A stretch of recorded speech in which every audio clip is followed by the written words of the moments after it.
questions and answers. First question: what is the meaning of insignia on your book covers? Answer: it is an eye imposed upon a heart, which in turn is imposed upon a tree laden with fruit, meaning that what you are conscious of and accept as true, you are going to realize. As a man thinketh in his heart, so he is. Second question: I would like to be married but have not found the right man. How do I imagine a husband? And the answer is forever in love with ideals. It is the ideal state that captures the mind. Do not confine the state of marriage to a certain man, but a full, rich, and overflowing life. You desire to experience the joy of marriage. Do not modify your dream, but enhance it by making it lovelier. Then, condense your desire into a single sensation or act which implies its fulfillment. In this Western world, a woman wears a wedding ring on the third finger of her left hand.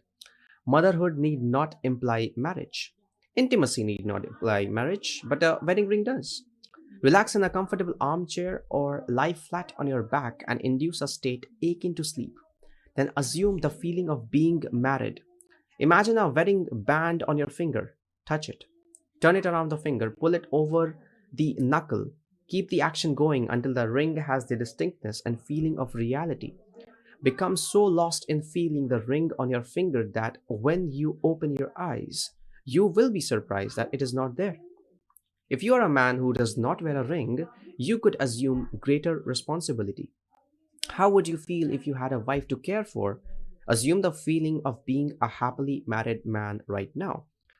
Third question: what must I do to inspire creative thoughts such as those needed for writing? And the answer is: what must you do? Assume the story has already been written and accepted by a great publishing house. Reduce the idea of being a writer to the sensation of satisfaction. Repeat the phrase, "Isn't it wonderful?" or "Thank you, thank you, thank you," over and over again until you feel successful. Or imagine a friend congratulating you. There are unnumbered ways of implying success, but always go to the end. Your acceptance of the end wills its fulfillment. Do not think about getting in the mood to write, but live and act as though you are now the author you desire to be.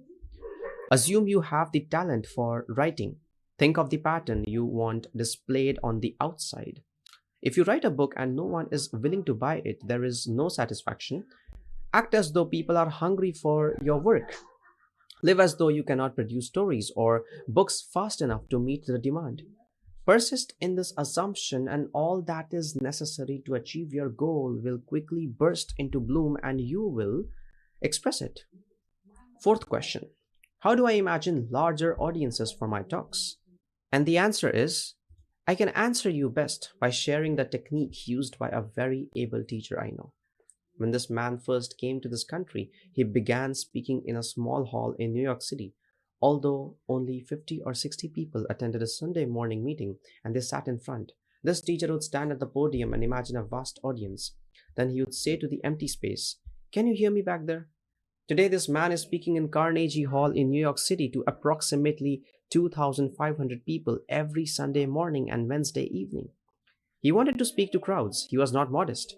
He did not try to fool himself, but built a large crowd in his own consciousness, and crowds came.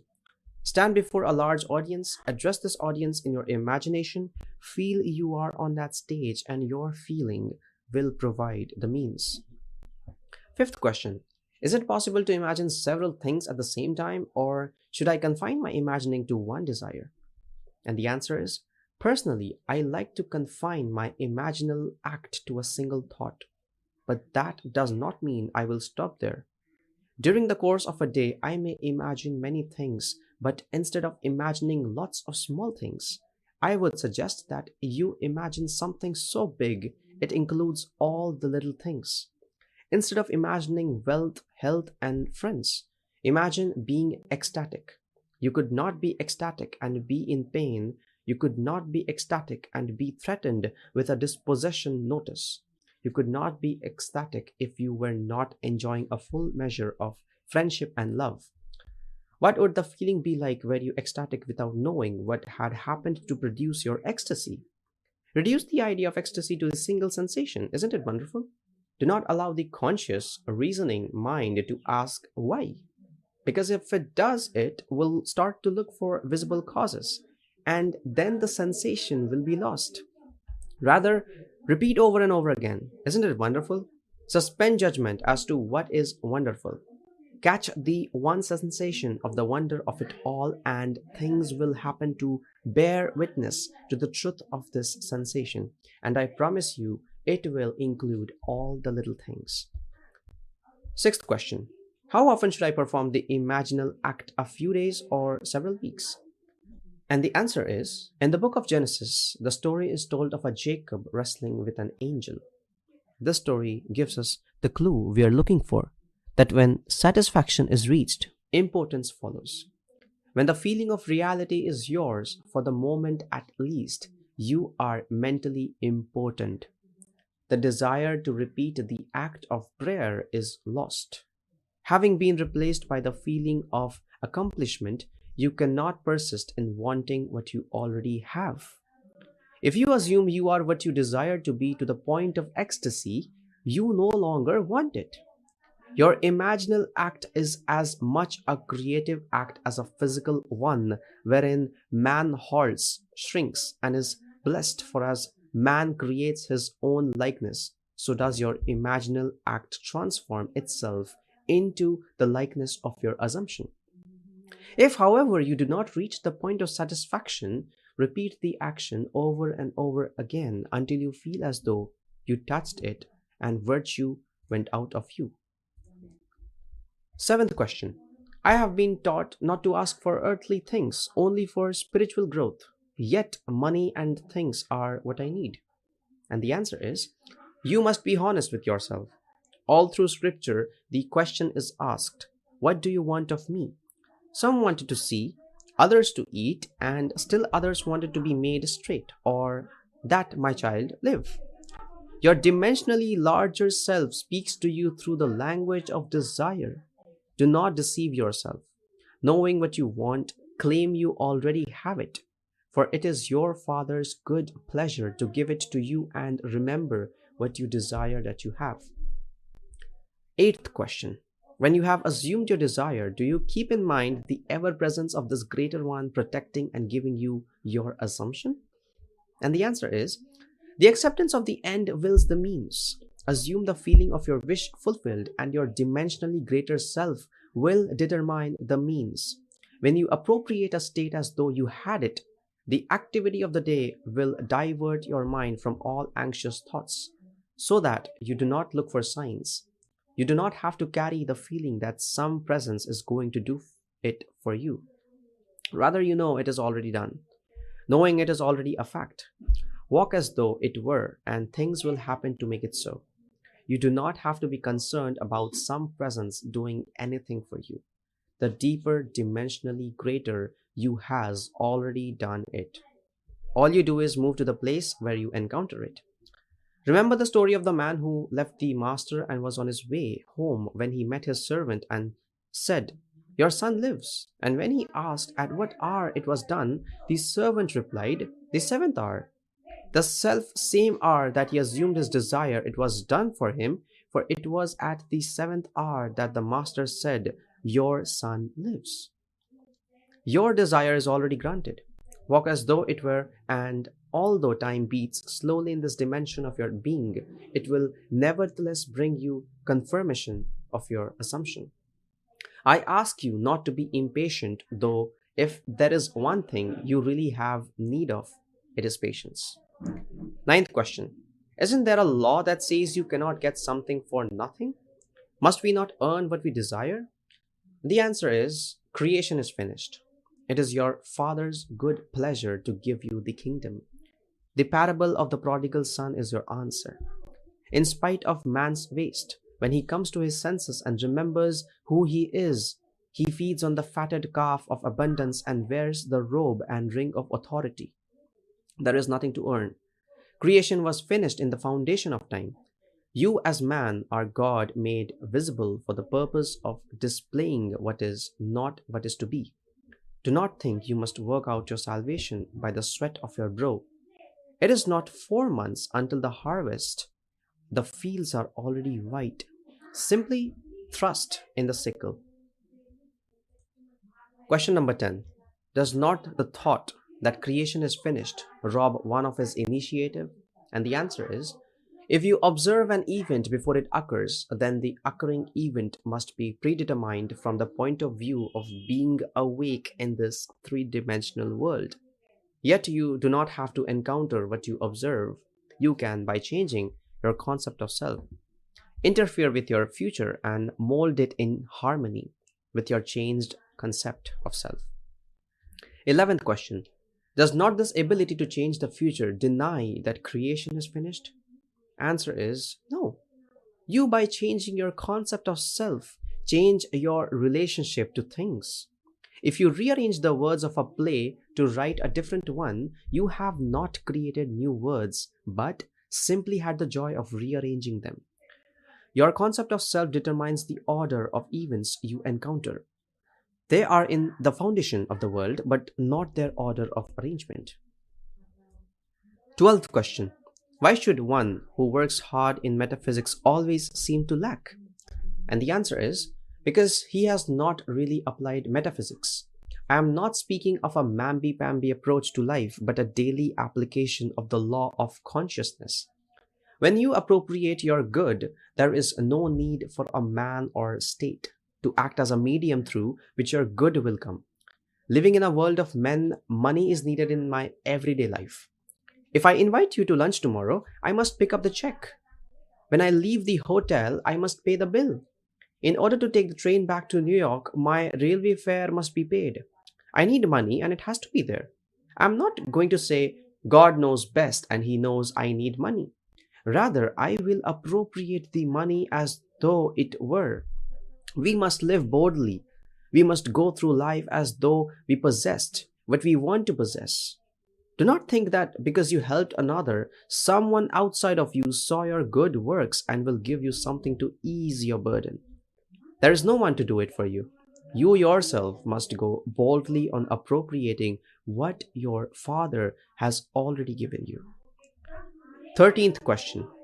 Can an uneducated person educate himself by assuming the feeling of being educated? And the answer is yes. An aroused interest is awarded information from every side. You must sincerely desire to be well schooled, the desire to be well read, followed by the assumption that you are, makes you selective in your reading. As you progress in your education, you automatically become more selective, more discriminating in all that you do. 14th question. My husband and I are taking the class together. Should we discuss our desires with each other? And the answer is, there are two spiritual sayings which permeate the Bible. One is, go tell no man. And the other is, I have told you before it comes to pass that when it does come to pass, you may believe. It takes spiritual boldness to tell another that your desire is fulfilled before it is seen on the outside. If you do not have that kind of boldness, then you had better keep quiet. I personally enjoy telling my plans to my wife because we both get such a thrill when they come into being. The first person a man wants to prove this law to is his wife. It is said that Muhammad is everlastingly great because his first disciple was his wife. Question number 15. Should my husband and I work on the same project or on separate ones? And the answer is, that is entirely up to you. My wife and I have different interests, yet we have much in common. Do you recall the story I told of our return to the United States this spring? I felt it was my duty as a husband to get passage back to America. So I appropriated that to myself. I feel there are certain things that are on my wife's side of the contract, such as maintaining a clean, lovely home and finding the appropriate school for our daughter. So she takes care of those. Quite often, my wife will ask me to imagine for her as though she has greater faith in my ability to do it than in her own. That flatters me because every man worthy of the name wants to feel that his family has faith in him. But I see nothing wrong in the communion between two who love one another. 16th question. I would think that if you get too much into the sleepy state, there would be a lack of feeling. And the answer is, When I speak of feeling, I do not mean emotion, but acceptance of the fact that the desire is fulfilled. Feeling grateful, fulfilled, or thankful, it is easy to say thank you. Isn't it wonderful? Or it is finished. When you get into the state of thankfulness, you can either awaken knowing it is done or fall asleep in the feeling of the wish fulfilled. 17th question. Is love a product of your own consciousness? And the answer is all things exist in your consciousness, be they love or hate. Nothing comes from without. The hills to which you look for help are those of an inner range. Your feelings of love, hate, or indifference all spring from your own consciousness. You are infinitely greater than you could ever conceive yourself to be. Never in enter. And the answer is all things exist in your consciousness, be they love or hate. Nothing comes from without. The hills to which you look for help are those of an inner range. Your feelings of love, hate, or indifference all spring from your own consciousness. You are infinitely greater than you could ever conceive yourself to be. Never in eternity will you reach the ultimate you. That is how wonderful you are. Love is not a product of you. You are love. For that is what God is, and God's name is I am, the very name you call yourself before you make the claim as to the state you are now in. 18th question. Suppose my wants cannot materialize for 6 months to a year. Do I wait to imagine them? And the answer is, when the desire is upon you, that is the time to accept your wish in its fullness. Perhaps there are reasons why the urge is given you at this time. Your three-dimensional being may think it cannot be now, but your fourth-dimensional mind knows it already is. So the desire should be accepted by you as a physical fact now. Suppose you wanted to build a house. The urge is to have it is now, but it is going to take time for the trees to grow and the carpenter to build the house. Although the urge seems big, do not wait to adjust to it. Claim possession now and let it objectify itself in its own strange way. Do not say it will take 6 months or a year. The minute the desire comes upon you, assume it is already a fact. You and you alone have given your desire a time interval, and time is relative when it comes to this world. Do not wait for anything to come to pass. Accept it now as though it were and see what happens. When you have a desire, the deeper you, who men call God, is speaking. He urges you through the language of desire to accept that which is, not that which is to be. Desire is simply his communion with you, telling you that your desire is yours now. Your acceptance of this fact is proved by your complete adjustment to it as though it were true.